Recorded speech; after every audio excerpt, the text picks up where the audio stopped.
Here's one kababayan we should all be proud of.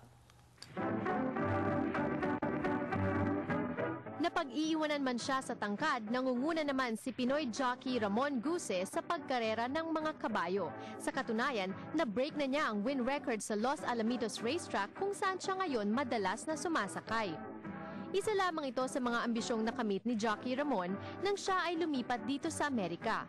Alam niyang mahirap ang kanyang tatahaking landas, lalo pat kung pagbabasihan ang naging kapalaran ng mga naunang hinete na sumubok dito. Yeah, maraming nag-try dito una si Jackie Jesus, tapos si John Noel Camo, tapos si Johnny Saulog, tapos ako pang-apat. Sa pagkakaalam ko na mga talagang yun ang mga nag-try dito na ako lang talaga nanatili rito. Medyo sinuwerte. Bakit kaya? Bakit kaya sa tingin mo nagkaroon ka ng mga ganitong breaks?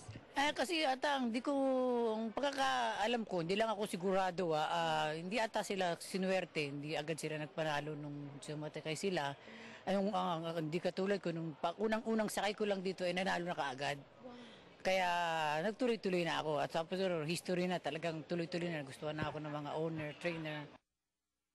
Hindi naman mapulaan ni Jockey Ramon ang mga nauna sa kanya dahil ngayong nasa gitna na siya ng karera, namumulat na rin siya sa mga problema dito, lalo na para sa mga Pinoy na karerista. Discrimination. Meron pa rin? Ang lakas. Like how? Ang lakas talaga pagka dito sa big track, talagang kung di ka kilalang katulad sa Pilipinas, di kilala ating bansa na may horse racing. Di nga nila alam may alam na horse racing sa Pilipinas. Di nila alam, wala pang mga kredibilidad, wala pang masyadong kaya ayaw nilang itry ang Pilipino. Ang hirap talaga, kailangan mo ipakita ng talagang sinuwerte lang ako, nanalo agad ako, doon ako nagsimula. Mahirap man, mas higit naman ang pagpupursige ni Jockey Ramon. Alam niyang maraming pagbabago sa pagtulak niya dito sa Amerika. Kasi sa Pilipinas, parang huwag naman sana ma-offend yung mga inet sa atin. Ayon lang karamihan eh. Yung bang tulak, alam mo malakas, pero sumasama lang sila sa wave. Dito, kailangan malakas ka. Talaga fit, at saka lahat, parang rito kailangan, yung talagang detalyado lahat eh. Sa Pilipinas, okay lang sa kahit mostly sa Pilipinas, 80% kabayo eh. 20% ang hinete. Dito at least 60-40, minsan 50-50. Lalo na pagkaparehasan ng kabayo, malamang nasa hinete na nagkakatalo. Parang ang mas bumata ka ngayon pukpuk ka ata sa training. Kasi nung unang mag-usap tayo, puro quarter street lang ako sa quarter horse. Ngayon, nagsisimula naman ako sa thoroughbred.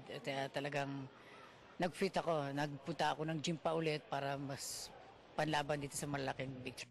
At para naman sa mga gustong maging hineting tulad niya, heto ang kanyang maipapayo.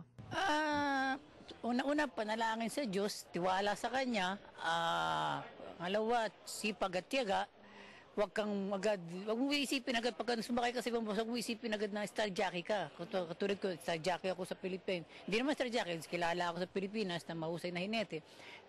Huwag mo expect na pagdating punta mo sa ibang bansa, ganun kilang ka. Magsisimula ka sa baba ulit eh. Pagtatapos ni Jockey Ramon Guse, malayo pa ang kanyang finish line sa larangan ng karera. Nais pa niyang sumakay at manalo sa Kentucky Derby at mahirang na isa sa mga pinakamagagaling na hinete sa malalaking karerahan.